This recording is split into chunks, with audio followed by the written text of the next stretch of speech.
Okay, Ralph, it's good. Thanks, Brian. Welcome. Brian, you want to play? Okay. Good evening, everyone. At this time, I'd like to reconvene the Tuesday, January 19th, 2021 Wall Township Board of Education meeting. Mr. Smythe, could we have a roll call, please?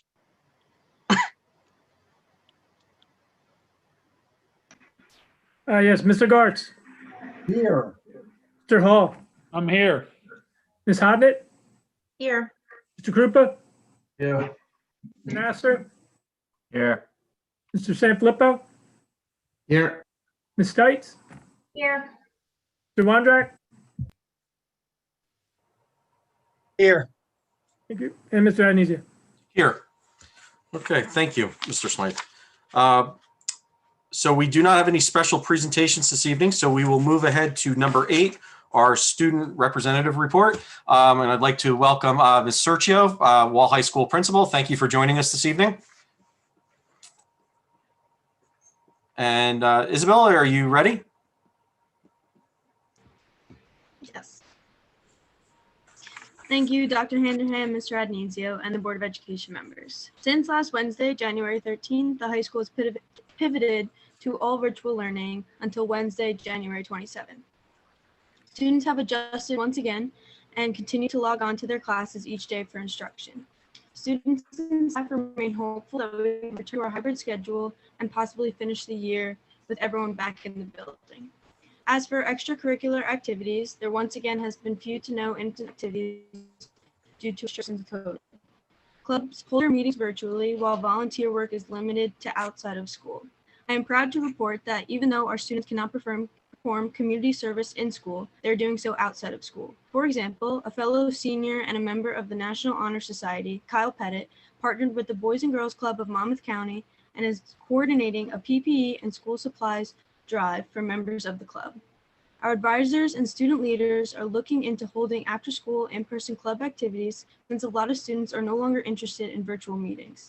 These activities can boost morale among the students and could include an organized sports tournament like badminton or tennis that are already non-contact sports, or something as simple as a barbecue when weather permits, again following social distancing guidelines. Unfortunately, athletics at the high school have been shut down alongside in-person learning for this 2-week period. There's been a great amount of disappointment among the winter athletes, especially those who have taken every precaution and followed the guidelines to play this season. We hope to be back playing sooner than later. In addition to the normal report, I wanted to gather more student-oriented information to inform everyone how we are doing not only academically, but mentally. In specific, the senior class was faced with devastating news as the annual trip to Disney World was canceled indefinitely due to the fact that Walt Disney World is not making any group reservations through May. The trip was moved from March to May back in the fall in the hopes that the trip could continue. Needless to say, we are disappointed and the morale among the senior class has decreased immensely as the Disney trip is something we have looked forward to since freshman year. But the senior officers and advisors are brainstorming an alternate senior trip so we can create a memorable end to our senior year. We respectfully ask the Board of Education to support our seniors in this endeavor. Additionally, the winter athletes have waited a long time to begin playing and were impacted significantly when we had to stop. It's even harder to see neighboring towns and division competition continue to work and prepare for a season we will be late to join. As I stated before, we are all hopeful that we can be back very soon. Not only has this year taken a toll on the seniors, but it has been hard for everyone, understandably so. But the feedback from the students, including myself, has not been completely positive. Mental health is a serious topic, and given our circumstances with the virus, I feel the schools, supported by the Board of Education, should create more opportunities and resources for students who need help coping with our new normal. As an example, we can include a future challenge day, how we have done in the past when permitted. I would like to thank our teachers, board members, administrators, and superintendent for continuing to create ways to support the students during this difficult time. Thank you. Thank you. Anybody have any questions? Mr. Gartz. Isabel, what are some other examples, or can you expand on the example you gave about how we can help you guys get back to school for a couple days between now and the end of the year? Because I have a senior at another school who I feel would just love to get back with everybody in their class for a couple days too. Yeah, absolutely. I mean, I know for myself, like I would love to be back every day, and I know given with where we are in the town, it's not the easiest decision and the easiest thing that we can do right now. But even small things that we can hold outside of school that are COVID friendly could even just help us getting back to that social standpoint that we're missing out right now on. Ms. Sergio?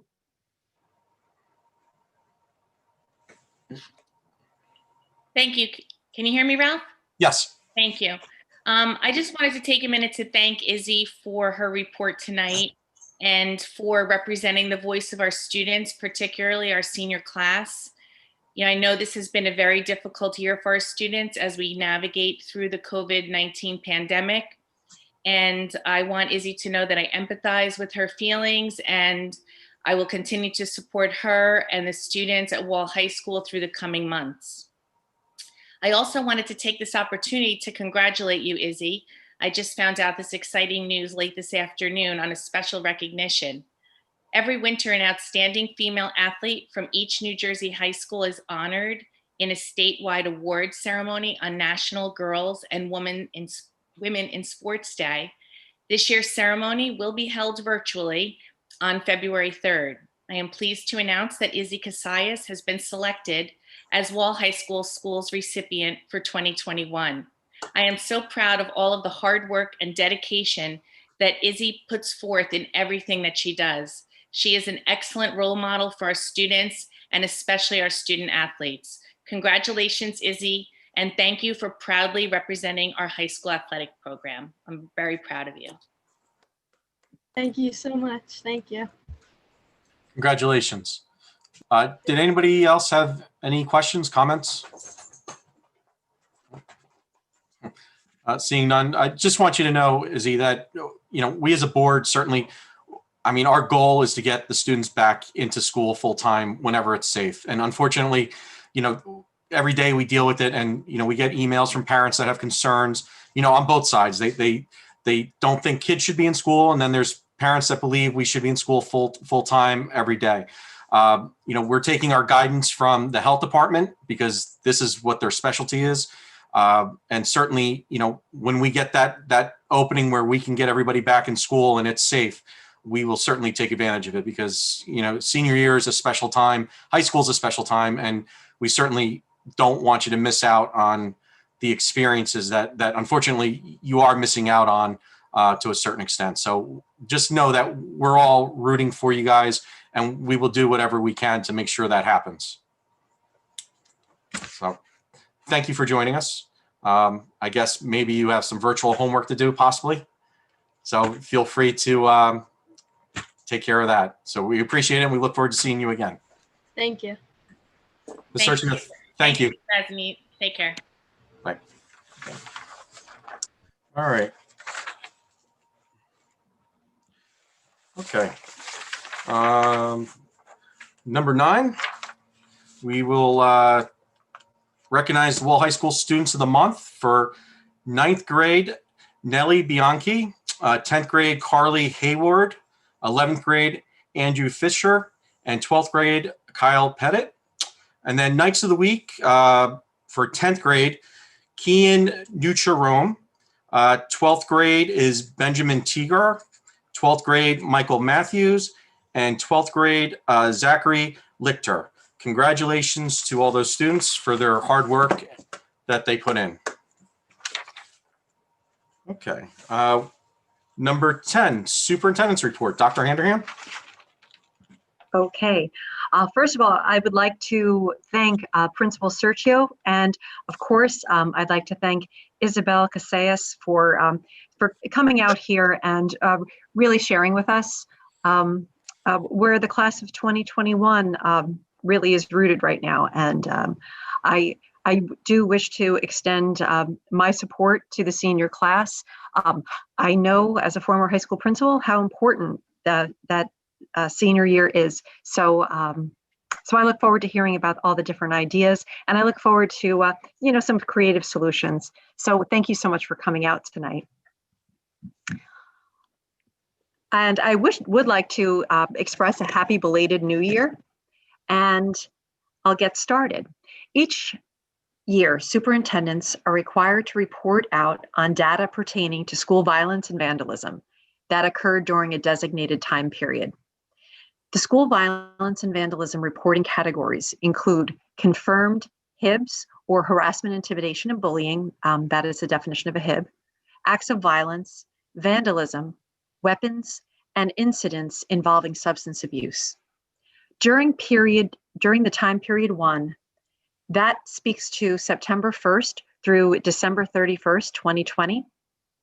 Wall High School had a total of 5 NJDOE categorized incidents, 1 confirmed HIB, and 4 incidents related to substance abuse.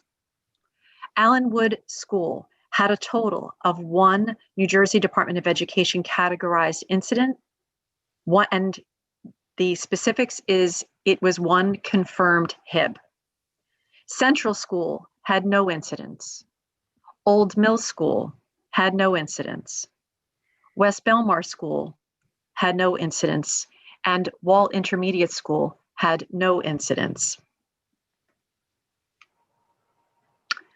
Okay, moving forward. As Izzy articulated much better than I certainly will, unfortunately last week, upon consultation with our local Board of Health, because of increasing numbers and the circumstances of these positive cases, it was deemed necessary to close Allenwood School and Wall High School for 14 consecutive days. Additionally, due to the circumstances, it was necessary to halt high school sports and activities as well.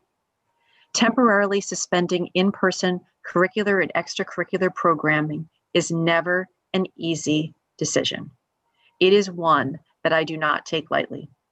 These decisions have been and will continue to be rooted, just like Mr. Adonisio said, rooted in the guidelines and protocols provided by the New Jersey Department of Health. I wish to reiterate that our collective goal is to provide as much uninterrupted live participation as possible. However, the health and safety of our students, faculty, and staff must always remain the top priority. That said, the mental health of our student body and staff is also a priority. If you are aware of a student or a staff member that is struggling, please share this information with a school counseling member or a member of them or a member of the administration. Please do not hesitate in doing so. Additionally, and I referenced it prior, I was a former high school principal, and I am acutely aware of the importance of extracurricular programming and how it truly is, it has a multifaceted positive impact on our students. As such, I truly look forward to welcoming everyone back on January 27th, when our students at Wall High School and Allenwood can return to all of their available in-person experiences. And I look forward to working with high school student leadership to work on expanding extracurricular opportunities as soon as we were able to do so, and certainly in the interim as well. Last Friday, under the website homepage tab, COVID-19, I had the cumulative district COVID-19 data posted. Last week, the information served as a baseline. It captured all of the data from September through January 14th. This upcoming report, which will be posted on Friday, will include an updated chart, and it will also parse out the indicated number of reported cases during the past week. I have received some inquiries regarding my posting of the primary school and the elementary schools being banded together in the same group. I would like to share that when the school data of these levels is presented separately by school, the numbers are not large. The lower case numbers lend themselves to the ability to identify individuals. I would like to stress again, this information is private medical data. The privacy of our students and staff is paramount, and it's very, very important to me.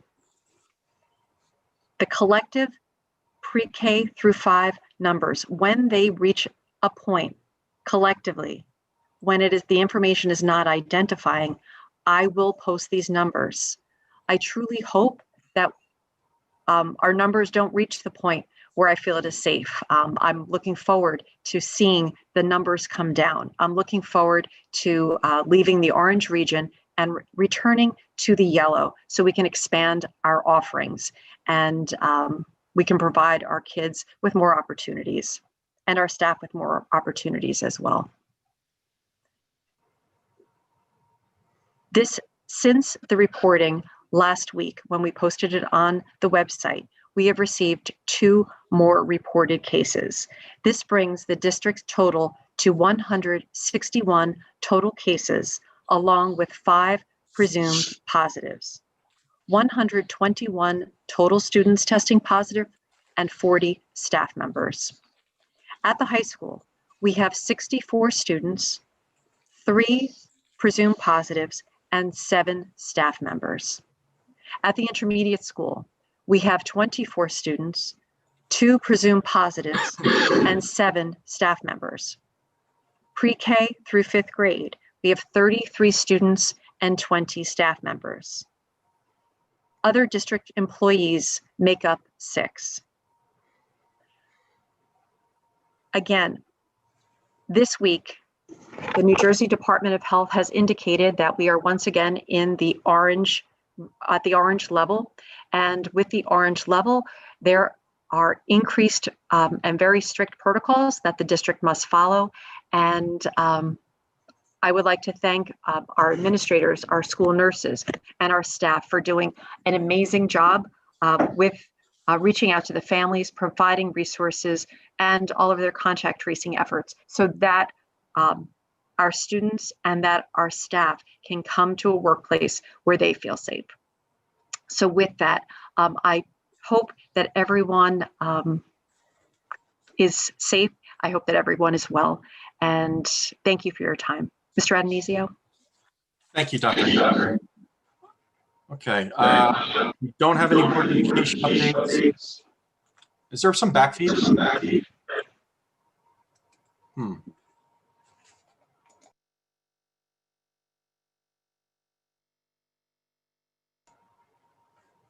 Let's try that. Better? Okay. Better. Thank you. We will move on to committee reports. This month, our policy committee and personnel committee did not meet, so we will move to curriculum and instruction with Mr. Krupa.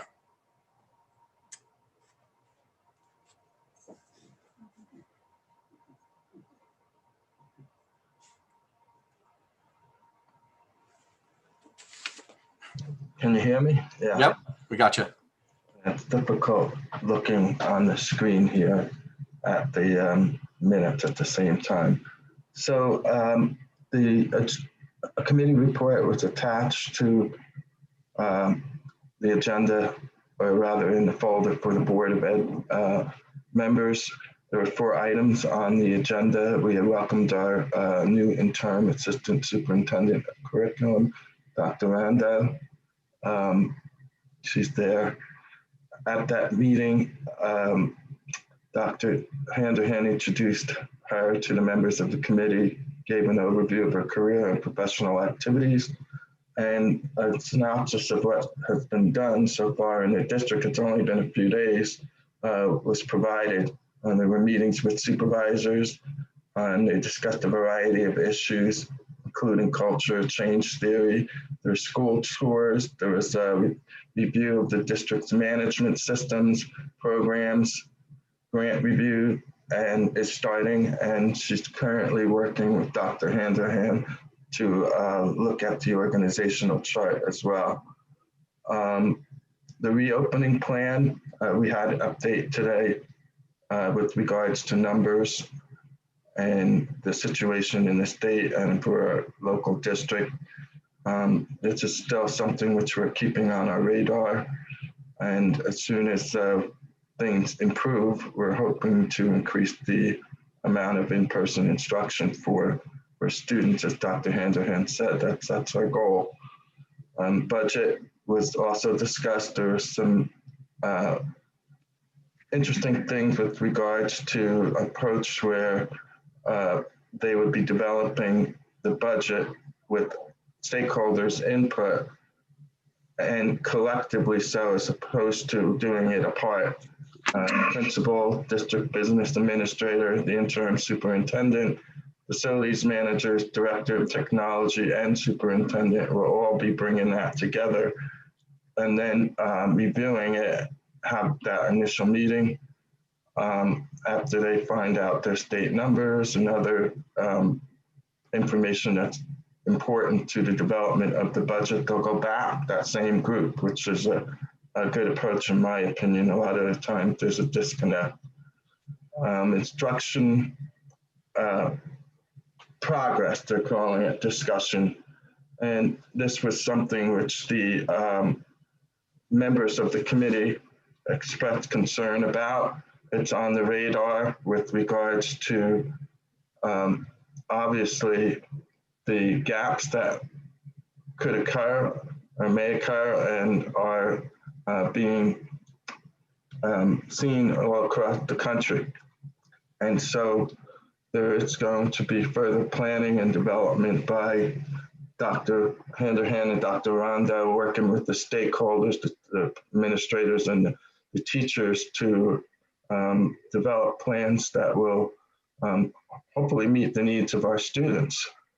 Some form of that may be summer instruction, but there's going to be further discussion on that, and they'll be updating us as that happens. And that's pretty much it. There's the report, as I said, for the board. I don't know if there's any questions, Mr. President, but Dr. Rondo is here and Dr. Handerhan is here. They may help with anything that I did leave out. Trying to keep it brief as you asked me to, because I know facilities and finance has a lot to Thank you, Mr. Krupa. say. I think you did a great job, Mr. Krupa. Yes. Mr. Gartz? Yes, I have a question, I guess stemming out of what Izzy had mentioned and my own comments, and maybe more for future discussion than anything that needs to be responded to tonight, but I would love for curriculum and the administration to review how we can bring back the senior class possibly before some others, if that's even remotely possible, for some activities, because they are losing their last year of high school, and it's vitally important for them to have some positive memories. And I would encourage us to look way outside the box within the rules to do that, and maybe have some ideas brought to our board for discussion. I think very strongly about that. So I'll just put that out there for future thought. Thank you for that. Thank you. Anybody else have anything? No, seeing none. All right. Mr. Gartz, Finance Facilities. Thank you, Mr. Anisio. So the minutes were provided to the board. If there's any questions specifically about the minutes or the topics we discussed in our last meeting, I'd be happy to answer them. But the Finance and Facilities Committee continues to run its monthly meetings by looking backwards at the RAP account, the cafeteria account, and the budget to date to ensure that we're moving in a positive direction. We review the numbers from the school dude for the month, and we discuss any standout situations that need to be addressed, more than just basic maintenance. So we continue to do that monthly.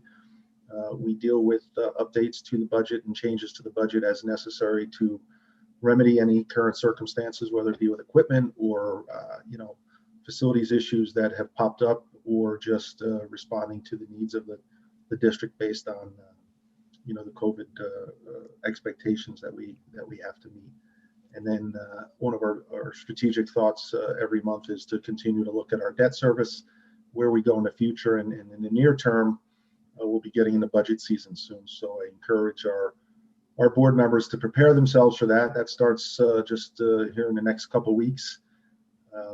We would like to look at the budget in a holistic approach as to what we were looking to accomplish with our budget for the year, and possibly designate certain meetings for specific areas of the budget, so we can really dive into, say, technology on one night, or facilities on another night, rather than, I believe last year what we did is we evaluated the whole budget, just in earnest on any given night. And it's our first time for many. Kristen, this will be your first time. It's a big lift, and it takes a lot of arms to get your arms around it. So just trying to think of different ways to bring to the board a better way to approach the budget to do the best we can in trying times, and obviously be respectful to the public and the finances, good stewardship of the finances. So happy to answer any questions that anybody might have.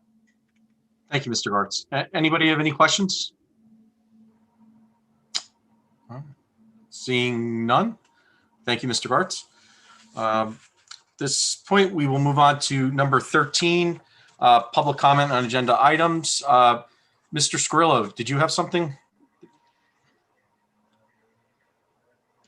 Yes, Mr. President, I just thought, one of the things that we were asked when we became board attorneys was to take an opportunity to observe the board's practices for its board meetings and how it conducts business. And one of the things, and as you know, in order to get a better feel for this, in addition to myself, two of my partners have also attended meetings on a fairly regular basis. Jeff Merlino attended one of the first meetings, but since that time, Athena Cornell and Dennis McKeever and I have been sharing the meetings, with me attending most of the meetings, which was the plan. And I just wanted to make a comment with respect to the public comment section. It appears to me that that members of the public in comment, and not all members of the public, but there seems to be some on some evenings, they trend to be accusatory and to be disrespectful and to be less than professional and to comment to the board or to accuse the board members in a way that we don't see board members behaving themselves. And I just think that as we start this new board year, and having been an opportunity to observe the board both in private and public sessions over the last 6 months, I would ask that the members of the public model the behavior of the board members and model the behavior of being professional and respectful. We listened to board members this evening comment on student success, on staffing success.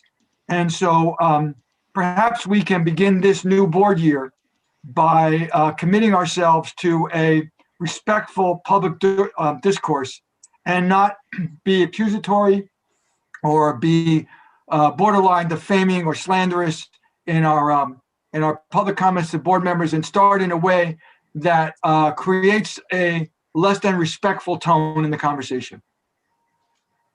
Thank you. Thank you, Mr. Scarillo. All right, at this time, we will open up for public comment on agenda action items. These are the items that we will be taking action on this evening in accordance with policy 0167. So please, if you're bringing something up, tell us what you are referencing on the agenda.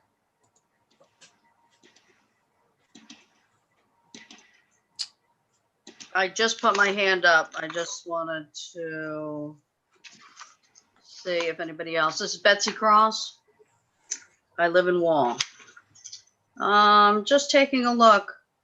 I thought there was going to be a welcoming for Dr. Rando. I thought you would at least introduce her, but that hasn't happened yet. So maybe you can do that so people know who she is. So welcome, Dr. Rando. I'm glad that you are on board. I was taking a look at, let me just comment on Mr. Scarillo. I think it goes both ways. Sometimes when I finish talking, how Ralph Ananizio ends it is, Mrs. Cross, you're lying again. I don't know how many times I've heard that, but I can go back and give you quite a few times. So I don't want to end my comment and then Mr. Ananizio says that and then I don't get to talk again. So believe me, once you wrap this up with the trailers, we paid Dr. Cram $600 a day. Ms. Cross, again, this is for public comment on items we're taking action on this evening. Yeah. So yeah, wrap up this investigation. I'm looking at legal services on the bills that you're paying. It looks like you're switching over 25,000. So you have 175,000 as your new balance. But when I'm looking at legal bills, you're way over. I think you're at 180 already. So you're going to have to move money again. So I was just looking at that and I was wondering how you came up with just moving the 25 before you do that tonight. I thought I'd have a bit more time to look at other agenda items only. One in particular is pay increases. Could you go over tonight how you came up with the 2% for retroactive back to July and the 2.25? Did you compare salaries of all of our principals and the assistants to other people in Monmouth County? Because some of these people are at the highest paid in Monmouth County, and some of them have worked really hard and probably deserve more than 2%. So Erin Embaum, I can't say enough about. I hear wonderful things about what's happening in intermediate. So she should probably get more than 2. Somebody else that's maybe at the top of the scale that when you compare to other school districts, maybe that 2 should go somewhere else, maybe over to Erin. So, and let me know what happens with Mr. Smythe's contract, because he usually just piggybacks on and takes whatever the administrators get. He should not be anything to do with his contract until this investigation is over. Let me see what else. Yes, Izzy did a great job, and congratulations on the award that she just got. Well deserved. I see a termination for an employee. That's always sad. That's effective January 31st. That's item F, 17F. Minutes, I didn't get to look and see if Mr. Gord's F&F minutes are up online so everybody else can see them, because he had previously been, 6 months behind on most items. I see cash in the bank. That's incorrect. One item. Don't make up stuff. I was off on one set of minutes, Ms. Cross. That's incorrect. Okay, well, since you never say post when you post your minutes, well, I guess we wouldn't know. Just So don't Ms. make up Cross, do you statements, have Ms. any Cross. comments? Just don't make up misstatements, Ms. Cross. State the facts. you state the facts. What happened with the, I do notice on the Mercury gym floor that. Ms. Cross, that is not on the agenda this evening. Is the gym open? I've emailed. Is the North Gym open? Ms. Cross, do you have questions or comments on the agenda this evening? Yes, I'm asking you if the gym floor is open and the. What item on the agenda is that? It's just a question, Mr. Adonisio. If you'd like to answer it, I'd appreciate it. All right, Ms. Cross, number 13 on our agenda is very clear what this portion is for. And I don't think you should be so disrespectful to the public, Mr. Adonisio. I think you should answer questions. People wouldn't have to put an Oprah request if people answered questions. That's pretty easy to understand. Let me see, was there something else? Finance and facilities. I thought you were going to go over these items. I see attorney invoices, laptops for BOE members, banking services transition. Could you give us an update on that? You didn't go over it at all. You just skipped over it. School bus and maintenance vehicle purchases. Thank you, Ms. Cross. Your time is up, and the minutes are posted on the website. Mr. Anisio, Yes, Mr. Varts. quick question to either Mr. Scarillo or Mr. Smythe. As far as I know, maybe you can correct me if I'm wrong, does the board have a merit pay system for administrators? I'm not aware of one. Thank you. Are we able to negotiate different salaries for individual members of a negotiation group? When you bargain with an affiliated group, so you bargain with a represented group, you bargain the salary increase for the aggregate salaries, and then those are distributed through the mutual agreement of the 2 bargaining committees. So the direct answer is no, you don't bargain individual salaries. You bargain for the entire group. The distribution becomes individual, but that distribution is by mutual agreement of the 2 bargaining committees, and has to be approved by all the members of the association before it comes before the board, and then it comes to the board for approval. Thank you for clarifying that.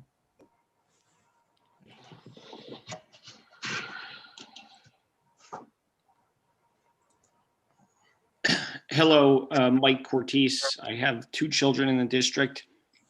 Is now the appropriate time to talk about the school reopening plan, or is that later on in the meeting? That's later on, Mr. Cortese. This is just for any items that we're going to be voting on this evening. Okay, I'll hold till later. Okay, thank you. Anybody else for public comment? Okay, seeing none, we will close public comment. All right, number 14, approval of the secretary's minutes. Could I have a motion to approve the executive session of December 8th, the workshop meeting of December 8th, executive session of December 15th, and the business meeting of December 15th? I'll make that motion. Motion by Mr. Wondrak. Could I have a second? Second. Second by Mr. Gartz. Any discussion? Seeing none, Mr. Smythe, roll call, please. Yes, Mr. Gartz, Yes. Mr. Hall, Yes. Ms. Hodnett, Yes. Mr. Krupa,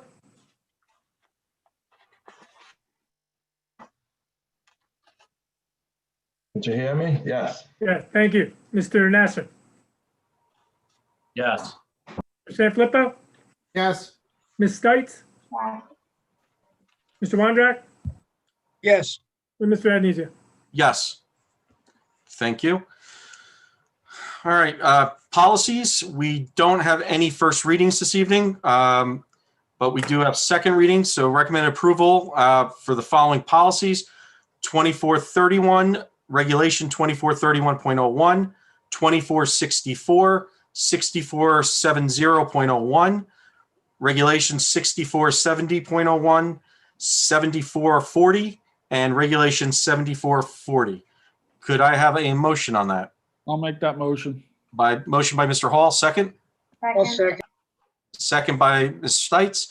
At this time, I will open it up for public hearing. If you have any comments on these policies, please raise your hand.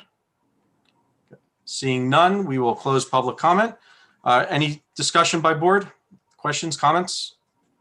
No, seeing none. Mr. Smythe, roll call, please. Mr. Hall, Yes. Ms. Hodnett, Yes. Mr. Krupa, Yes. Mr. Nasser, Yes. Mr. Sanfilippo, Yes. Ms. Stites, Yeah. Mr. Wondrak, Yes. Mr. Gartz, Yes. Mr. Adenizio. Yes, thank you. Number 16, could we have a motion? I'm sorry. Just wanted to have a couple comments prior to this, if that's okay. Sure, I'll go, Mr. Smythe. Is it regarding one of these items? A. Okay, let's have a motion for item 16A, and then we'll get a second. Once it's on the floor, you can make your comment. Okay, so could we have a motion for 16A? So moved. Motion by Mr. Gartz. Can I have a second? Second. Second by Mr. Krupa. Discussion, Mr. Sanfilippo. Okay, so I just wanted to say a couple words in reference to the WTASC negotiations. First, I just wanted to thank the WTASC, their negotiations team. We had certainly an interesting journey, starting out in the little conference room in Wall High School back in February, and then all hell broke loose, and so it was certainly a wild journey. I'd like to thank Ken Wondrak and Joe Hall and Russell Gartz for their commitment to getting the negotiations done. And just simply put, I think as a board and as a committee, I believe that we did a good job really of balancing, our stewardship of taxpayer dollars, and also, making sure that, we're showing our commitment to our administrators. We value them greatly, never more so than this year. It has been certainly a challenge, and these folks have really done a great job of, helping, keep our schools together, not only this year, but for many years. With that, I also wanted to open to other members of the committee that were on the negotiations for any comments that they had as well.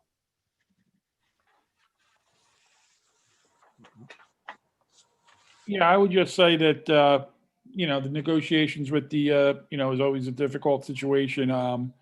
We want to be as fair as we can, and we think we did that. We met, probably, 15 times, hours at a time, going back and forth, multiple proposals. And at the end of the day, I thought that what we ended up with was fair to us and was fair to them. And, I think, like you said, Chris, that, we do have committed educators in his district, and the administrators, are tested now more than ever. And, as people have mentioned, they really have helped, with the teachers as well, not discounting them. Teachers have done an unbelievable job, with the administrators on the front lines as well. So again, I know some people, look at this contract. I think it's a fair contract, and I think that's all we could really do. And I think, if people look at it, I think that they would see that. Okay. Anybody else? Yes, I never heard of a collective bargaining agreement where you pay some of the people in the unit one price and you pay other people another price. This would be going on for 10 years. Nobody would ratify anything. We'd be stuck. I just never heard of that. That is a crazy thing. Thank you. Thank you, Mr. Wondrak. Anybody else? Any other comments? Okay. Seeing none, Mr. Smythe, roll call on letter A. Ms. Hodnett, To recuse myself. Mr. Krupa? And I took that as an abstention. Fair enough. Abstention. I'll make a note of that. Sorry. Yes. No, that's okay. Mr. Krupa? You're on mute, Mr. Krupa. Yeah, There you are. I know. The screen is very small. So, with the yes, with the exception of A as the consult. We're only voting on A right now. Oh, okay. I have to abstain with regard due to a conflict after consulting with the attorney. Thank you. Mr. Nasser? I have to abstain as well. Mr. Sanfilippo? Yes. Ms. Stites? Yeah. Mr. Wondrak?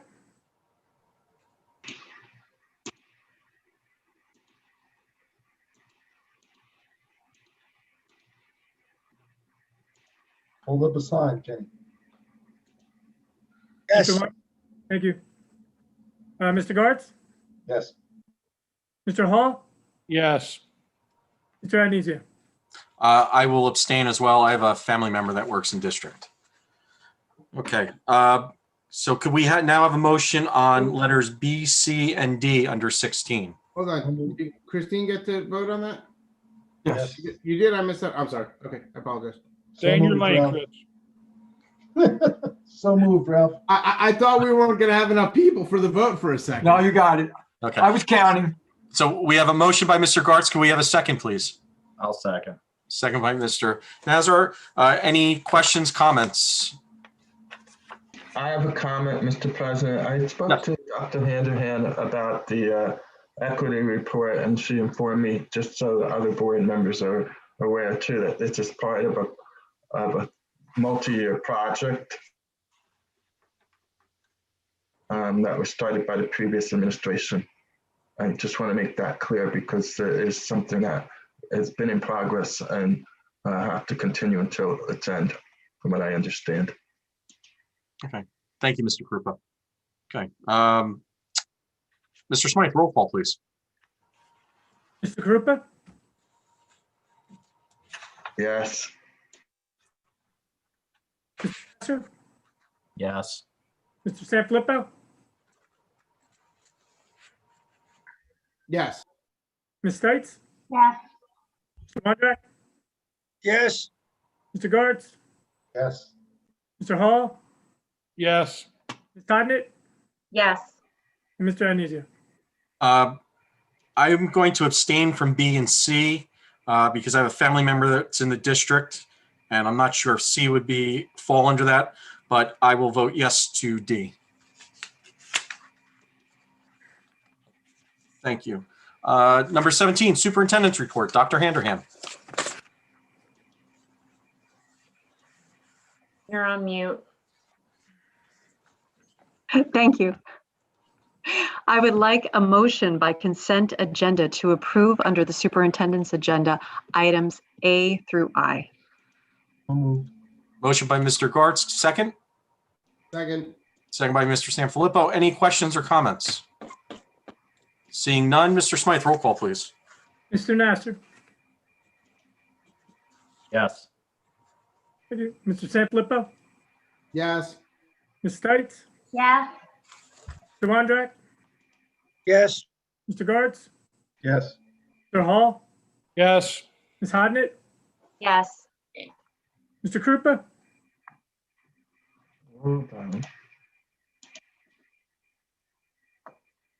We can hear you. Yep. And now you're on mute. But yes. Here. Yes. And Mr. Agnizio? Yes. Thank you, Mr. Smythe. Number 18, Business Office, Mr. Smythe. Ask for a motion to approve items 18A through H by consent agenda. So moved. Motion by Mr. Gartz. Can we have a second? I'll I'll second. second it. Second by Mr. Nazar. Any questions, comments? Well, seeing none, Mr. Smythe, roll call, please. Mr. Sanfilippo? Yes. Ms. Stites? Yes, I'm sorry. I did have a comment. Should I wait till the end? Yeah, we could have the floor open for discussion. I'm sorry. Yes, I'm sorry, I was in the midst of running through this. So I wanted to mention on 18C, recommended approval of bills, the attachment B3, if anybody's following along on their agenda. I believe it's page 119. Once again, I would like to point out, I did review the attorney bills again this month, specifically invoice 13673, which is the attorney bills regarding Oprah for the district. I'm once again concerned that we have on this invoice 10 receipt and review of email and attachments from a single member of the public, as well as 3 separate phone conversations with a single member of the public, totaling $1,945.25, which is 2/3 of our Oprah bills, which are almost $3,000 this month. When you put November with the October bills that I mentioned last year, in 2 months' time, we've spent $4,000. I would just like to clarify for the public, these are not bills that an agent of the district is sending to our attorneys. These are things that are being answered and addressed. They're going directly from a member of the public to our attorney. I'm going to continue to ask FNF and to have a conversation with our attorneys that we perhaps curtail responding to these things if they are not submitted as an agent from an agent of the district. I also want to remind the public that we have members of our district staff that answer these requests or review them, act on them accordingly. And then when they go to the attorney and the attorney then asks for clarification, our same members of the staff are answering and addressing these issues again. We're spending a tremendous amount of money on attorneys. I'm not even discussing what it's costing us in terms of time for personnel in the district on these issues. Once again, I want to be crystal clear.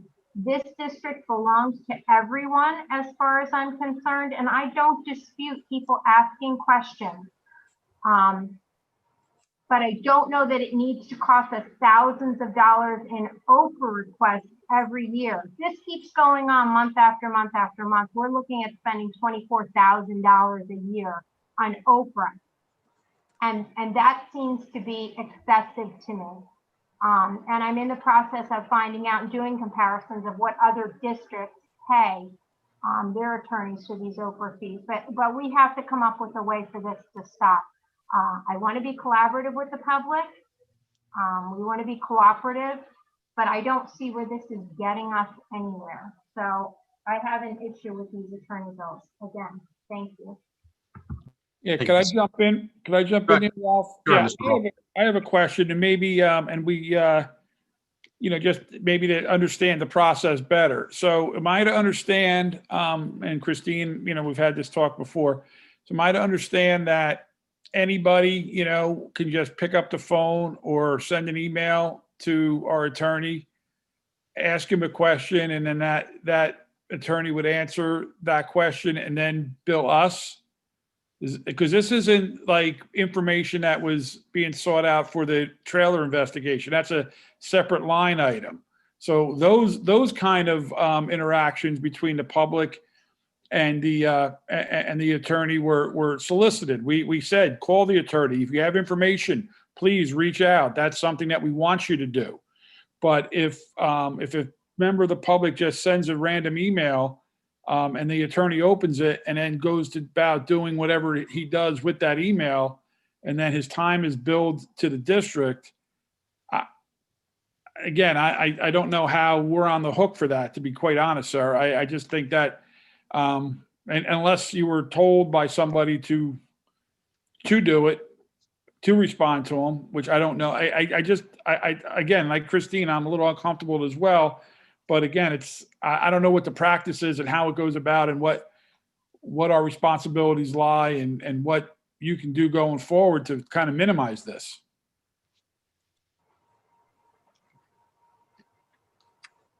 If you're asking me that question, I would prefer to have that conversation in private session. As Mr. Addisio said, I had intended to address that this evening. So my sense is we're going to address it in an executive session this evening.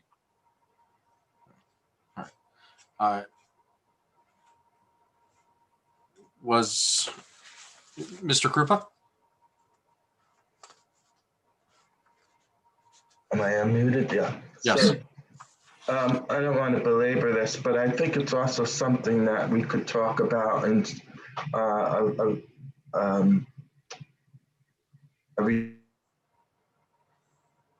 retreat or a future training, because I think the points are well made, and certainly that we don't want to stifle public anybody from looking at things that they want to look at within the law.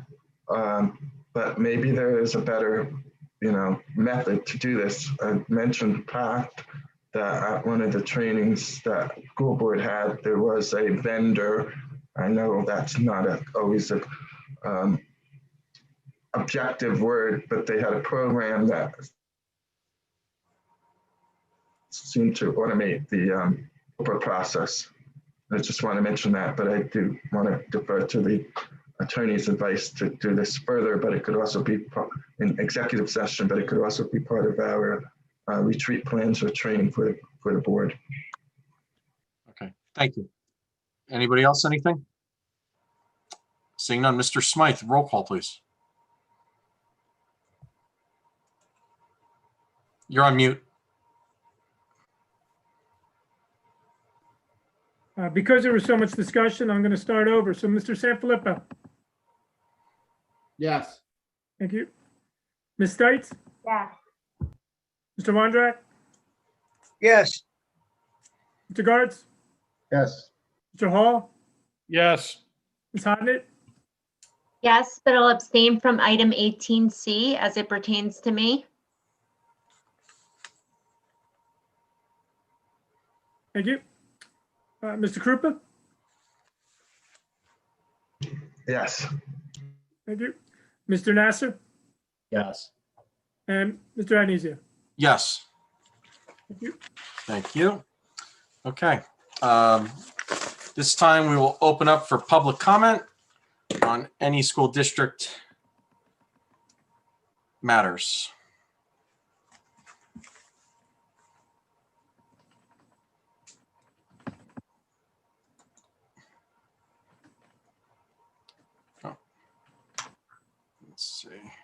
Ms. Mar? Good evening. Good evening.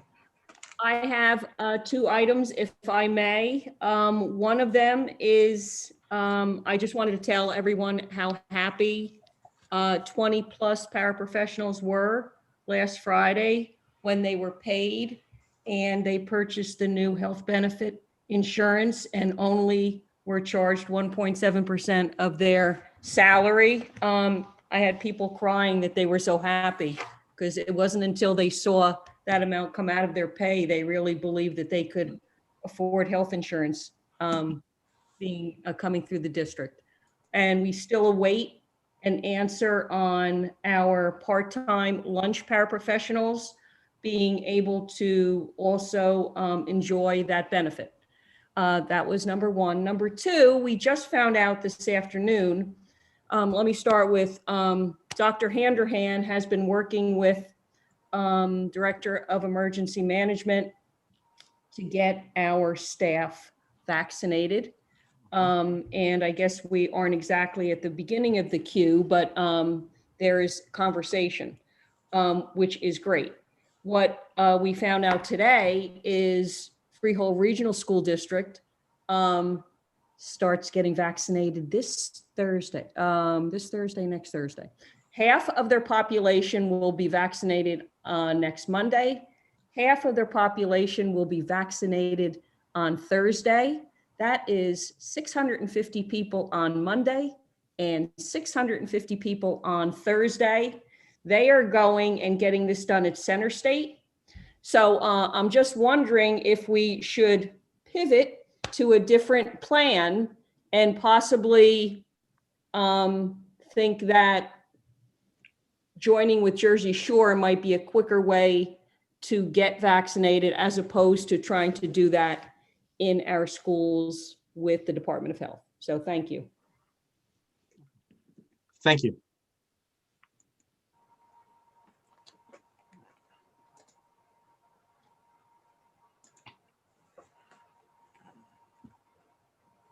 Mr. Cortese? Hi, Mike Cortese. I have two children in the district. Regarding the reopening plan, are you prepared to reopen once as soon as we hit the yellow? And which plan will it be? Will it be 4 days of everyone half day or every other day full day? What is it? And earlier, I think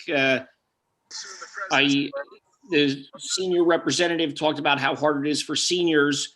Is it possible that the seniors could have a plan that if it's 4 days for everyone and then 1 day virtual, maybe the seniors can be in full day? Are you considering all these options, and are you ready that as soon as we hit yellow the next day, we're implementing one of these plans immediately? And also, Gail Maher brought up the vaccination for Freehold. Do we have a vaccination plan, and are we prepared to reopen fully after a certain percentage of teachers and or students has been vaccinated? And what percentage would that be? Has this issue been thought about or planned for?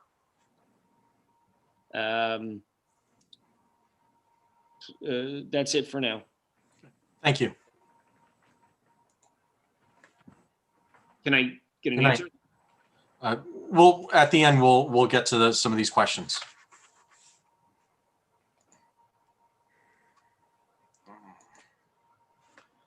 Okay.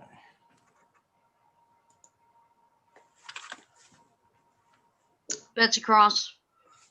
Since Ms. Stites brought up the attorney bills in public, I'm just not sure why the attorney can't give his comments in public so that I am aware of what he is saying about what is happening with these attorney bills.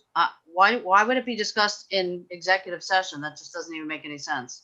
Everybody should hear exactly what's going on with these attorney bills and what my phone conversations have been with Mr. Scarilla. So I'll leave it at that. Maybe Mr. Scarilla can go over, I've been weeding through 4,200 pages of documents, just like he has, that Brian Smythe gave to the Monmouth County Prosecutor's Office.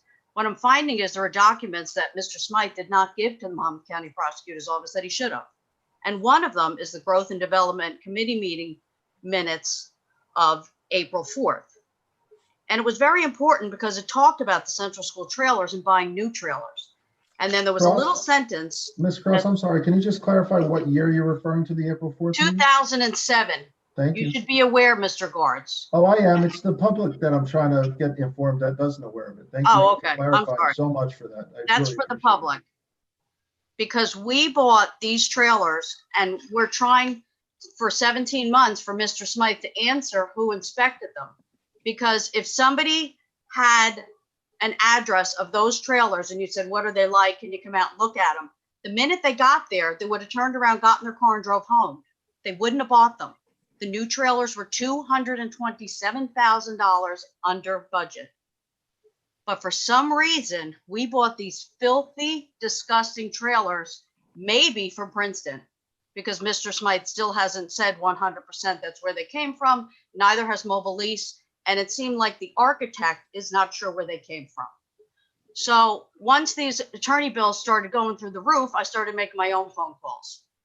So I'm hoping that Mr. Scarillo has now reached out to all 5 of those Board of Ed members to see if they had that picture, those pictures that were on the disc, because the disc was sent to Mr. Smythe one day before the 7:30 a.m. meeting.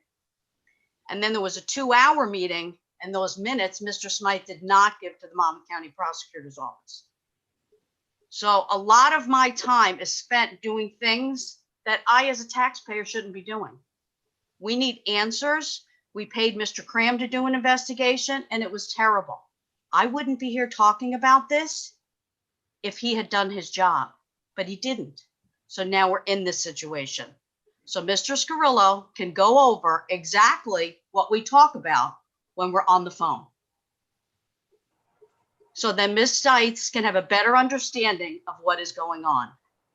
Because this is outrageous for you to keep doing this and then you to go back and talk about it in executive session. So if Mr. Smythe had given the prosecutor's office those minutes on the trailer purchase on May 15th, we might have this all wrapped up by now. Or Mr. Smythe could just tell us tonight, who was the person that did the, went to Princeton and looked at those trailers. He certified somebody from the administration.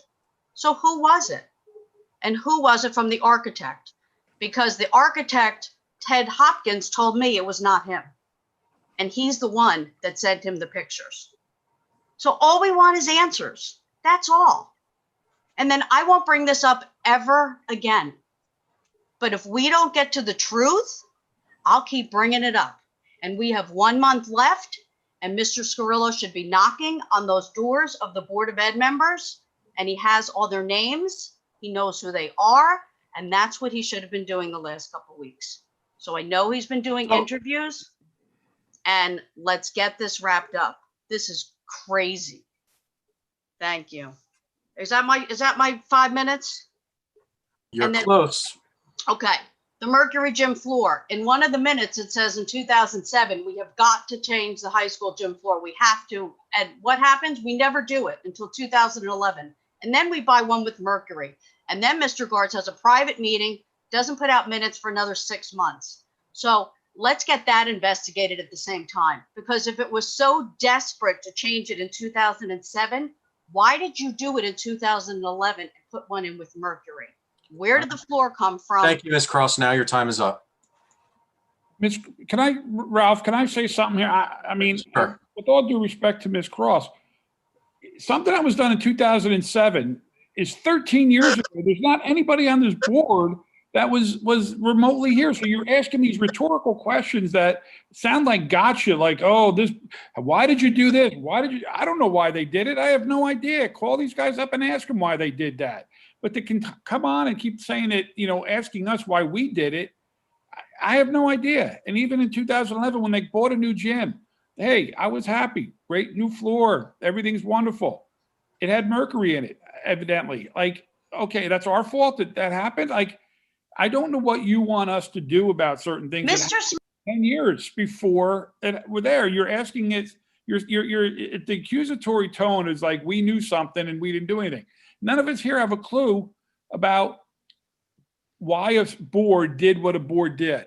Okay, I don't understand that every month it's the same thing. Thank you, Mr. Hall. And Mr. also, in Rodriguez? addition to the idea of early morning meetings, that's, again, 13 years ago, at least, before any of us were here. We don't know what their schedules were like.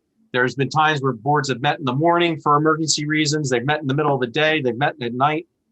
So saying things like that's got nothing to do with this Board of Education. And it's got nothing to do with this Board of Education going back probably at least 10 years or more. So the way things are said certainly casts an unfavorable light on individuals that are involved that had nothing to do with it. And just one final thing, you know, it's come up again, and I will say it again, there was never some secret meeting by the Finance and Facilities Committee. That never happened, and we've said that before, and the minutes were finally, they were posted online for everyone to see. Mr. Gartz. Yeah, I would just like to reiterate what you just said. Admittedly, the minutes were delayed by a significant period of time, but 3 days after the meeting, Dr. Cram read a statement that's on the board meeting that states everything that we did and said at the meeting. So any accusation is patently false. The other piece is to go back to 2007. Listen, there's a lot going on in the world. You know, I drove over the speed limit 1,000 times in 2007. You know, it's gone. It's buried. The trailers are gone. Let's move on and focus on what we're trying to get to. Mr. Scarillo is going to provide us with some information. We're going to take it. We're going to do what we can with it. It's about what was done in the most recent couple of years in terms of the board and how they operated, in terms of knowing what they knew when and what can be do better in terms of communication. We're not here to dig up past haunts of who did what when, because 13 auditors, 13 sets of boards, 13 lawyers or years of lawyers all had the opportunity to prove somebody to have done something illegal. If we bought dirty trailers, shame on us. If we didn't buy them brand new, shame on us. Whatever the case is, I really don't care. They're not even on our property. We don't own them anymore. We're moving on to find out what we can do better as a board, and that's what we're focused on. Any continuation discussion of that is extremely negative. It's not proactive to where the district is moving forward to, and it is not conducive to positive gains as a Board of Education. Thank you, Mr. Gartz. Ms. Stites? Once again, not to beat a dead horse, these Oprah requests are a separate invoice. They are about F&F minutes. They are about Oprah requests. They are about SBA resumes. They are about CCIS emails. They are about an assortment of things. The treasurer of school money's job description. The trailer audit is a separate invoice. There are 10 review of email and attachments separately in the trailer invoice, 2 other telephone calls in the trailer audit, okay? These are separate invoices. So I don't want to confuse Oprah and trailer. Thank you. Mr. Krupa? Ralph, you can go to the members of the public. Yeah. Okay. All right. Hey, Ralph? Yes. I'm sorry, just one last comment. Mr. Cortez has asked about when we will open once we move to the next level, and I'm sure Dr. Hanrahan has expressed this. This board, and I know certainly myself, is more eager to open a school than many people I think know of, and I think it's great that Mr. Cortez wants us to open, and I support his opinion 100%. It's very unlikely that when the level moves that we're going to be able to open the next day, and we're not going to be able to say today what we're going to do then. As much as I know people want clarity as to a date, set time in the future, it's just not possible. It's a very, very fluid situation that we monitor day to day. Dr. Hanrahan, the superintendent of the county, the faculty and the union representation, it's a combination of discussions, and none of that's going to happen on a moment's notice. And I just think the public should know that as soon as we're able to safely within the guidelines, We will do everything we can to open and get the schools back open for as many kids as possible in the best way possible. When and how that's happening, we're not going to state today as to what's going to happen in the future. Thank you.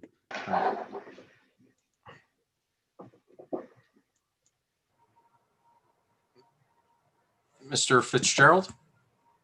Yes, thank you. Good evening, and thank you all for volunteering to make our town better.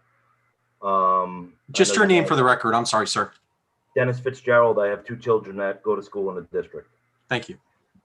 Like I was saying, thank you. I know you guys volunteer for this, and everybody has the town's best interest at heart. Just like Mr. Gart said, I know everyone's eager to get the kids back to school, and for many reasons. So I was wondering, I have a couple of questions. One, has ever the possibility been, and I understand this is being done in other districts, where, let me just back up for a second. I feel sometimes, and I don't know, that we are waiting for a solution that may never come as far as opening the schools. And what I want to know is, what are we doing to prepare if that happens to be the case, God forbid, as far as adapting our thinking and the way that we operate? Meaning, have we discussed the possibility, for example, the middle school, keeping a group of kids in the classroom and just rotating the teachers instead of having all the contact of kids going from math to science, science to reading?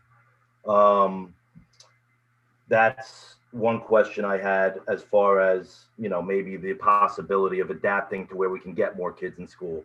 The other question, which is a little different, is there are obviously certain children with special needs or children that are really having emotional issues that are really struggling in this environment.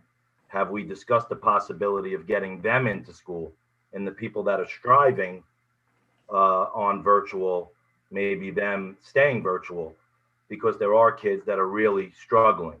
And then the last part is, have we discussed the possibility that we may not open this year or early next year with all the new strands coming out, or whatever the case may be?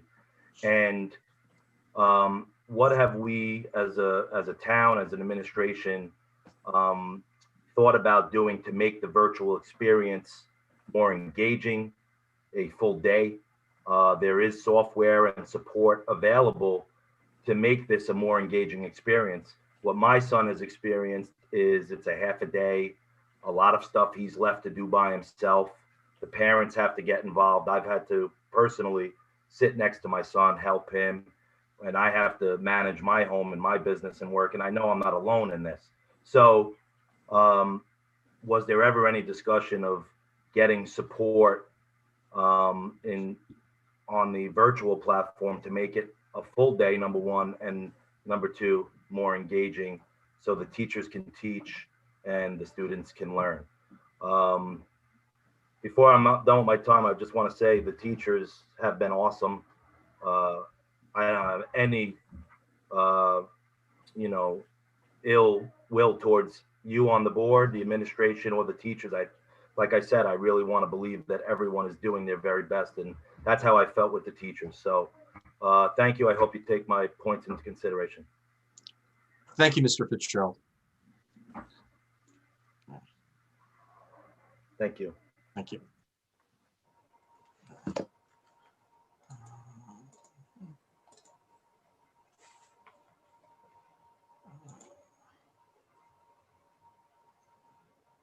Let's see. Ms. Spader, are you?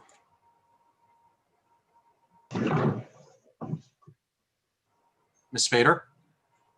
Done? Oh, hello. Hi, how are you? Good evening. Good. Hi, this is Rita Spader. I have 3 children in the Wall Township school system. Happy New Year to the board. And my question is I think everybody in the community is probably all looking forward to move past certain things that are standing out, and the trailers being one. And I think to have faith in the new board would be to rectify the situation and answer questions that are put out there, like who did inspect. I feel like that would be something that would stick out in your mind of who inspected the trailers at that time. And then who decided to buy them against the recommendation to purchase new. So I think in all good faith moving forward, I think there's certain things that just should be answered so that no one's wondering like, well, why are they can't answer simple questions like this, and causes the discord throughout the community in regards to these kind of questions with the board. Did you have anything else, Ms. Spader? No, that's it. Thank you so much. No, and just on a side note with that, we did have several public meetings where we addressed questions on this. We are in the finishing rounds of our investigation that Mr. Scarillo was doing. And once that is completed, he will issue a report that everybody will be able to see that hopefully will answer questions that people might have. For a period of time, the board, under instruction from our previous council, we could not address certain things with the trailers because there was a subpoena. So, our hands were tied, so we could not say things. And then Mr. Scarillo was able to find out that that part of it was over, so we were able to engage a little more with it. But Mr. Scarillo's in the process of finishing this up, and we will have questions, and if need be, we possibly could have another public forum to finally put it to bed if that's necessary. So it's not that we're not answering questions. Many of the questions that maybe you hear on here from week to week are questions that have been addressed and answered multiple times, whether through open requests or answered from somebody's mouth. But we can't control how many times somebody asks the same question over and over again. So I hope that helps a little bit. Mr. Adenizio, can I just say a couple of things? Yes, Mr. Grillo. And I apologize for taking time off from the board meeting, but just to give the members of the public a sense of why we're not answering questions. As of today, we've reviewed over 8,000 pages of documents. The list of documents goes 45 pages. There are still approximately 1,000 pages of documents that have to be looked at yet. We have been provided with 2,400 hours of videotape to look at. We've interviewed, as of today, 24 people. There are 23 other people who have indicated they would like to be interviewed. We have refrained from making any specific comments about what we've seen or who we've spoken to so as to not taint any aspect of this investigation. When the investigation is done, the report will be provided to the Board of Education. It will be reviewed. I'm sure questions will be asked. Some things will be gone back over. And I am absolutely prepared to speak publicly to the extent that the board directs me to speak publicly about what we've looked at, who we've spoken to, and what we found. But I just want to remind people, 8,000 pages, there's still 2,400 hours of video that have been provided to us. We've already spoken to 24 people, and there are 23 additional people who have not indicated they wanted to be, that have indicated they wanted to be interviewed. And there's one person who has not indicated that that person would like to be interviewed, or two people that we think we should interview. So it is a fairly comprehensive amount of information to go through. And with respect to the Oprahs, in a number of instances, there are documents that are forwarded to us as a result of an Oprah request to a public agency, or as a result, sometimes as a result of previously of a request to the Board of Education. But we have reviewed information from the Department of Education. We've reviewed information from the architects that were involved. We went back to as a result of this, and as a result of the questions that have been asked of us, we were compelled to go back to 1998 and start looking at stuff. And I heard what Mr. Gart says, and frankly, I agree with Mr. Gart said.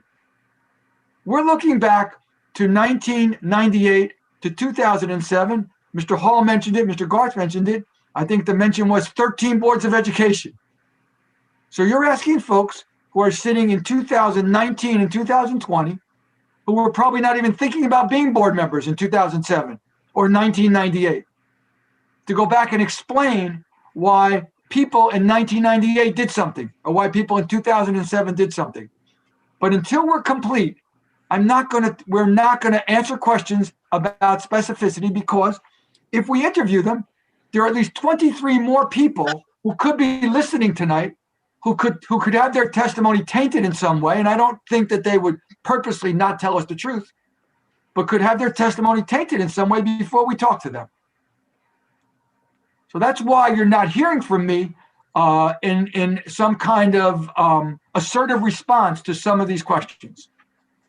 I just think for the members of the public who are truly interested in this, I think there had to be some understanding of the scope at this point. Thank you, Mr. Addonizio. And Ralph, can I Thank you, just Mr. make- Scarillo. Yeah, Yes, Mr. Hall. And again, to piggyback on Mr. Scarillo, what's frustrating to me is when we first got on, it was right during the trailer thing, and I was, in agreement, and I wanted to know everything that we could do, and during that time, I went and looked at documents, and I really kind of felt that I did due diligence, but we answered questions the best we could at the time. But the problem is that every time you answer a question, you get 10 other questions that are asked. Like you ask a question and then it becomes, well, did he sign it in blue ink or was it black ink? Or did he sign it left-handed or right-handed? It's like the level of questions that keep coming when you answer the question, it just gets ridiculous. Listen, there's certain questions that we want answered, and that's why we hired and spending a lot of money on a law firm to do a thorough investigation. But some of the questions, and I know it sounds like, oh, the board's not answering questions. Well, it's because I can show you literally hundreds and hundreds and hundreds of emails that we've gotten asking questions. We've given answers.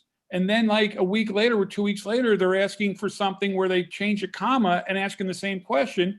And then when you don't answer it, then they say, hi, you didn't answer our question. Well, yeah, I did, but I'm tired of answering it 15 times. I got other things to do. So again, I want the public to understand that, everybody on this board wants Anthony Scarillo and his folks to do whatever they need to do to find the answers to these questions.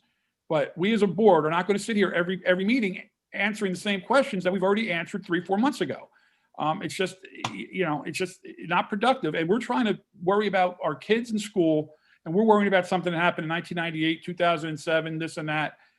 I mean, at what point does it start being ridiculous is really, and I think we've way past that, but again, that's just my view. So thank you, Mr. President. Thank you. All right.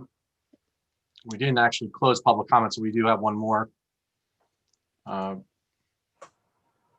see.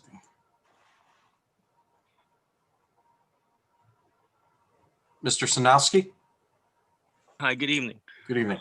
Just your name for the record, please. Yeah, Robert Sosnowski. I had two boys that did go through the Wall Township school system. They both went on to college. They got great educations through the school system, and very proud of what you guys did as a school system for both of my children. I think this whole thing with the trailers, there's certain things that happen. I mean, more recently, the trailers were destroyed just this past summer, and people during an active investigation, that just doesn't look good. I mean, that's not a good decision on the board's part to destroy them at a time when there were still lots of questions and an investigation going on. And I think that's what gets people, worried. And, this is about the health of the children. I mean, you have to be concerned that in 2007, 2006, 7, whatever it was, the board made a bad decision. That board at that time, it's no reflection on the people here, I don't think, but they made a bad decision and chose to buy used trailers. And they should have probably bought used, and we wouldn't have had all these kinds of issues associated with the trailers. But, to reflect on what's going forward, we want to make sure that the board always makes the best decisions for the children. And clearly that was not the best decision for the children of Wall Township at that time. And now as we move into COVID and the issues of COVID, and I think one of the individuals made a really good point. I mean, we're seeing all kinds of new strains of COVID originating. This is something that could be something that's in our future for a long, long time. I mean, I heard people talking today on news channels about having to wear masks for much longer periods of time than I think, ever imagined when we started this years ago. So I think the point is just this, that we would hope that the board going forward makes good decisions, especially with regards to COVID, that the first and foremost thing is the safety of the children, as well as the safety of the staff that's educating the kids. That's all I'd like to say. Thank you. Thank you. Have a good evening. You too.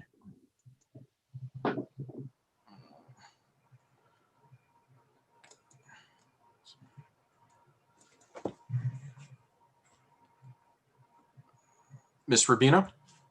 Hi, how are you? Just something to add. Just your name for the record. I'm sorry. Yes, Kimberly Rubino. I have one son in the district at Old Mill School.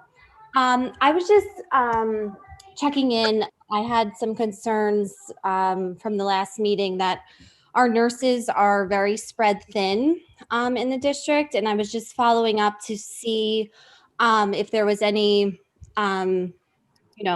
progress made on how we're going to help our nurses to better produce, our athletics, the physicals that go along with that.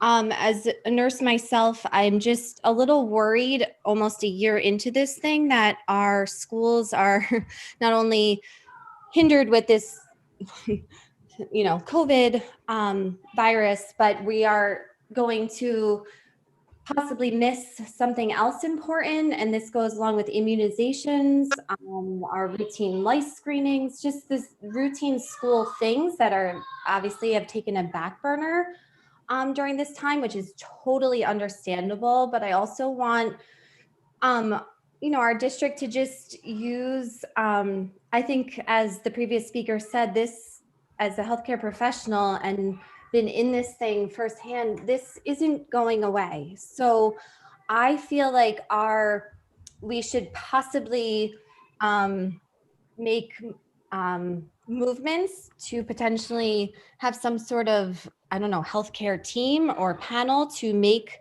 sound healthcare decisions for our district and our children. So our administration and our teachers and our nurses and paras and custodians and everyone in between can kind of quote unquote get back. I don't know if this is something of reality. Obviously it's all comes down to a budget. I understand this, but I just would hate for our our professionals to have to take on this role ongoing for years to come and our kids to lack their proper education because of this.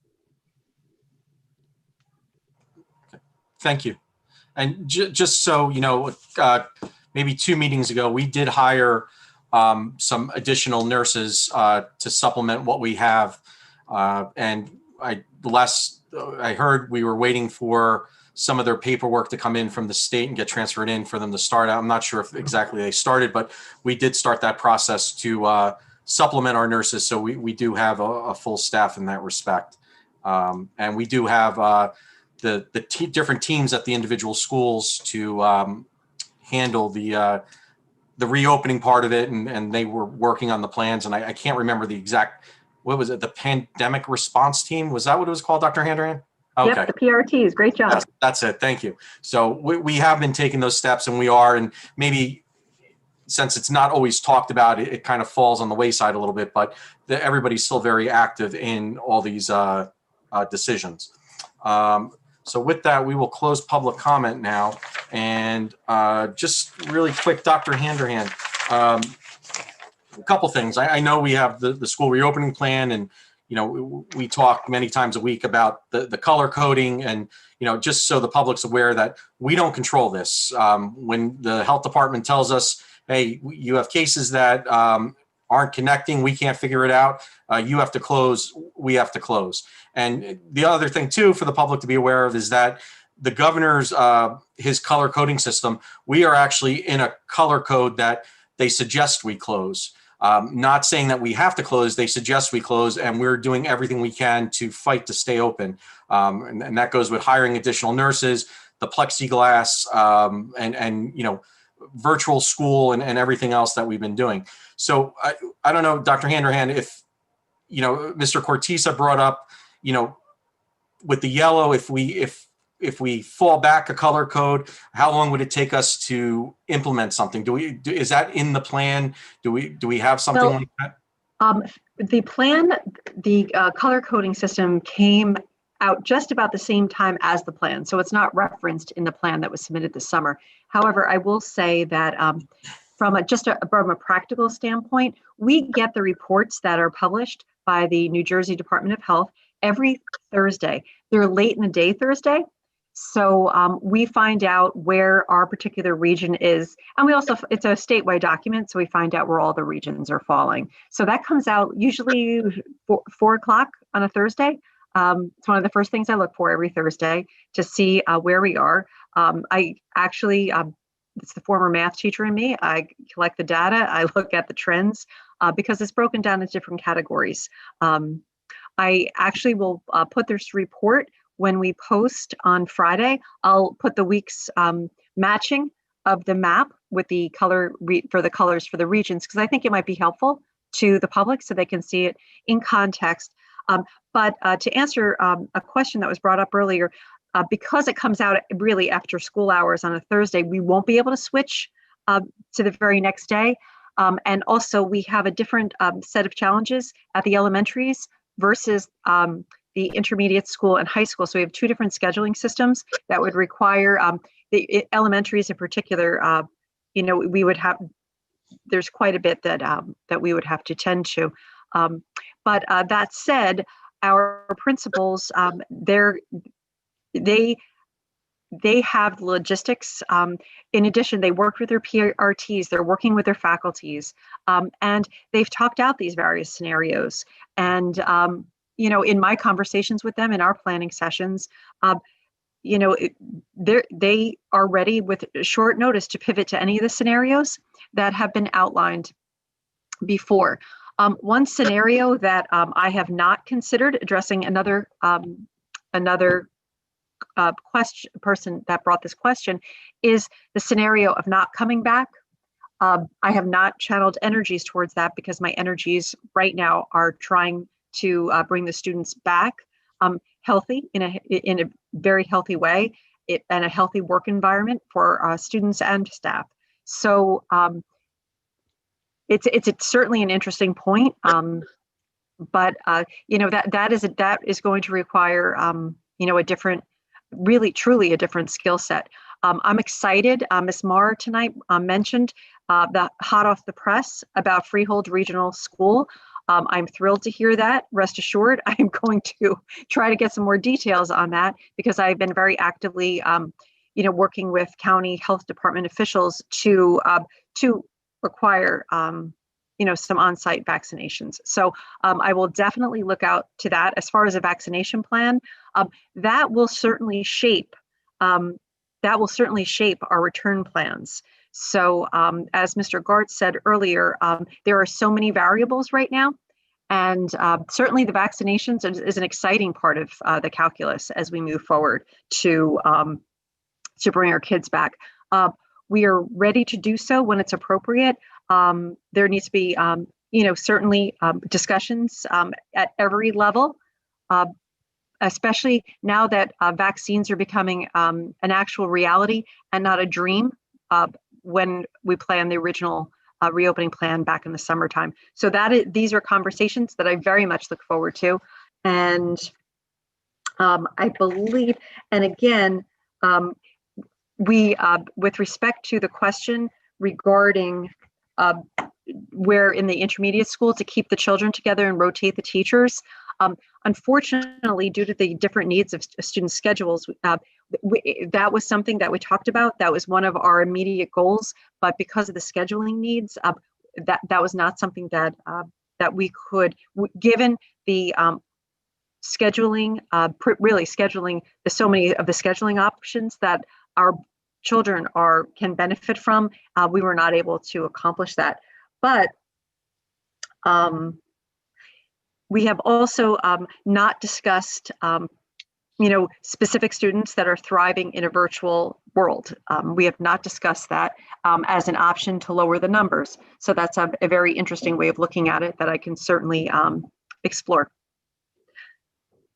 And Mr. Adonisio, I would very much like, I was trying to find the most appropriate time in the meeting. There is somebody that You saved the best for last. I saved the best for last. And I have to tell you that when Dr. Donna Rando started on her first day, there was absolutely no one happier in Wall Township than I was, because I am honored and I am privileged to introduce to you tonight someone who is so esteemed in, if you're a curriculum and instruction nerd like me, this is a big deal. So Dr. Donna Rando comes to us. She has had a varied career. She started her career in mathematics, so obviously I'm partial, but she has worked at various levels. She has taught computer science. She has worked with and taught gifted and talented programs. She has been a supervisor in the STEM areas. She has been a director of curriculum. She spent 16 years in West Orange as the assistant superintendent in charge of curriculum instruction, where she actually, for her programming, has won awards in particular for the model language programs. So it is my privilege to learn from her and her experience. Since she retired from West Orange, she worked as an interim for South Orange Maplewood in the same position, assistant superintendent in charge of curriculum instruction. And I even in such a short time, she has made such a positive impact on the school district. And I am very excited to work with her each and every day. So it is my pleasure to introduce to you Dr. Donna Rando. Dr. Rando, if you'd like to say a few words. Hello, everyone.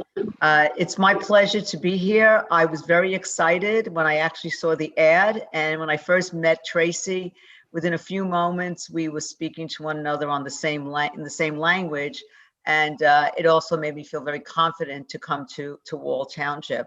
I've been here for just about maybe 10 days, and I had the opportunity to visit schools and to meet with teachers and administrators. And I am very impressed with the amount of work that has been done in this COVID experience or life that we're living right now. You've done a lot, and you should all be very proud of everything that's working as a team to get this done. And I look forward to continue working with everyone so we can continue to move forward and give the best education we can for the children of Wall Township.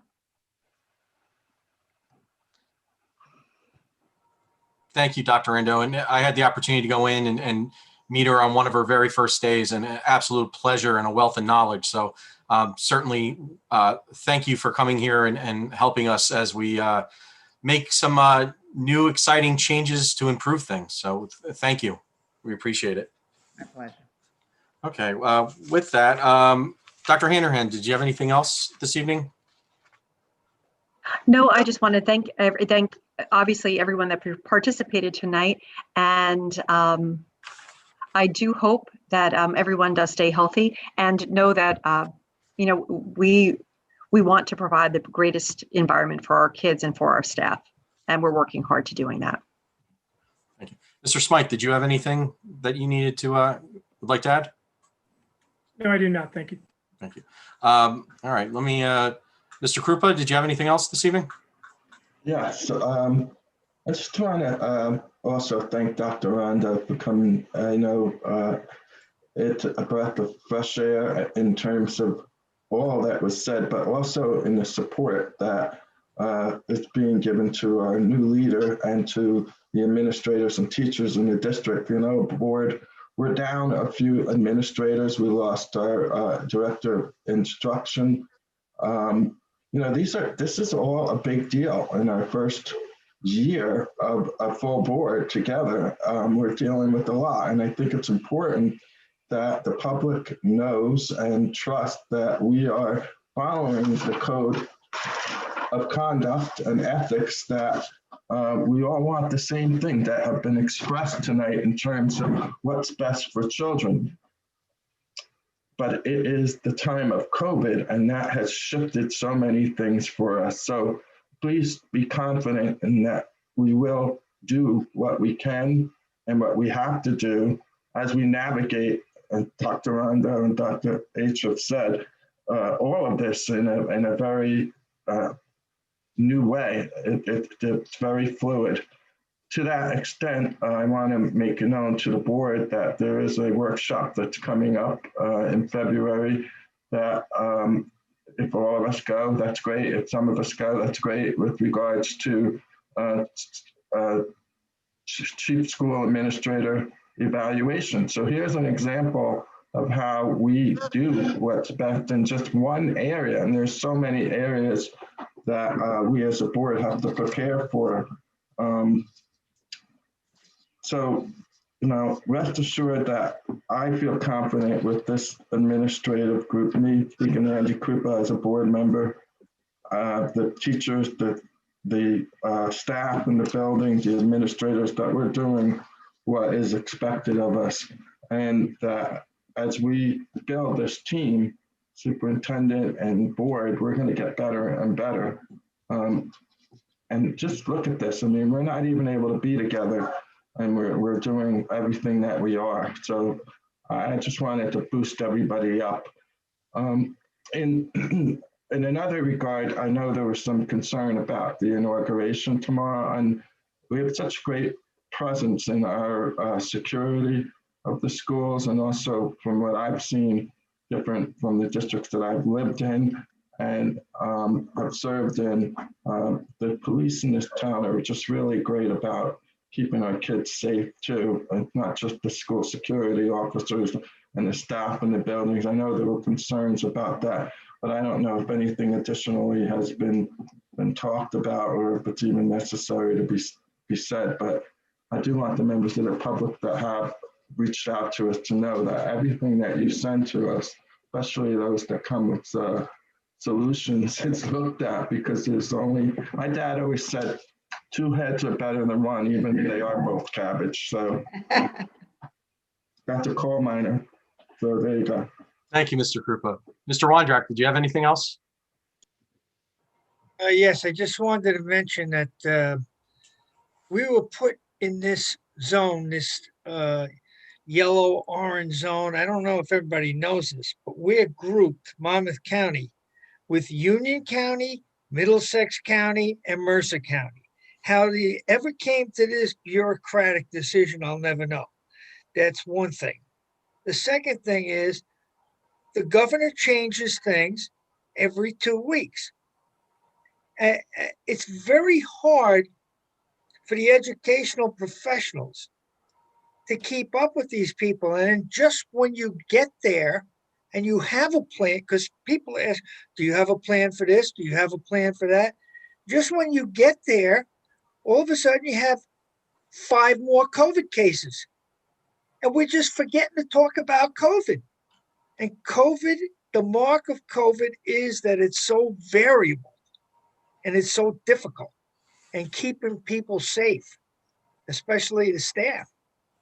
The kids ain't going to get that sick, if at all, but the staff. And then without a staff, you can't teach the kids. So it's not that easy. It's a complicated situation. Thank you. Thank you. Mr. Nazar, any final comments? No, not tonight, but thank you, Ralph. Thank you. Mr. Hall? No, I think I've said enough tonight. Thank you, Mr. Hall. Ms. Stites? I'd just like to end on a high note and congratulate Izzy again. I'd like to welcome Dr. Rando. I think we're going to do some great things. All of our students and our seniors, we hear you guys, and we're really going to do what we can to help you out. We absolutely support you, and we understand what a big deal this is. And congratulations to WTAFC. I'm thrilled that that relationship is really moving forward and that we have the contact. Thank you. Mr. Sanfilippo? I just wanted to acknowledge yesterday for Dr. Martin Luther King Jr. Day, and also welcome Dr. Rando to the district. I had the pleasure of hanging out with her virtually in curriculum and instruction the other day, and so we look forward to all of the wonderful things that she's going to share with her experience and her knowledge. And one thing I just wanted to also mention is I know earlier when we were talking about the WTSC negotiations, we were talking about the administrator specifically, but I always want to make sure that our teachers and our staff and bus drivers and everybody that puts this district together, that we thank them also for all of their hard work and their efforts.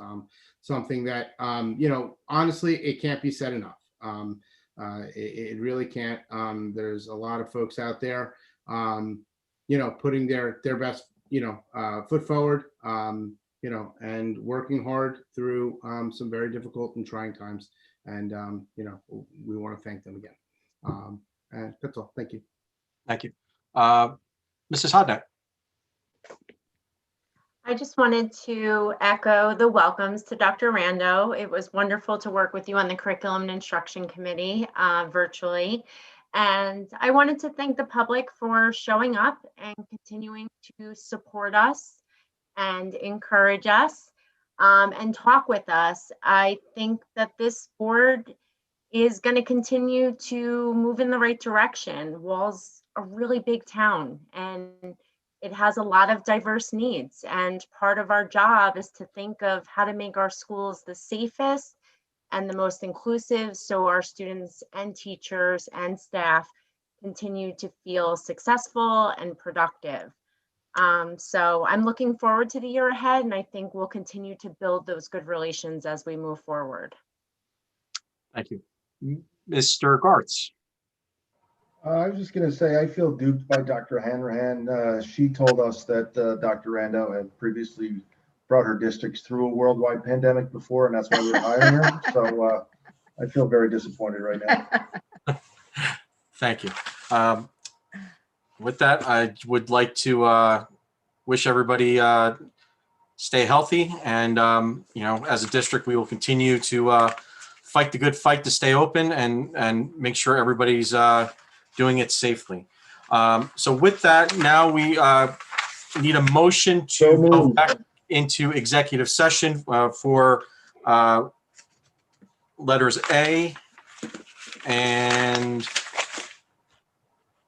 A, G, and H. So, motion by Mr. Gartz. Can I have a second? A second.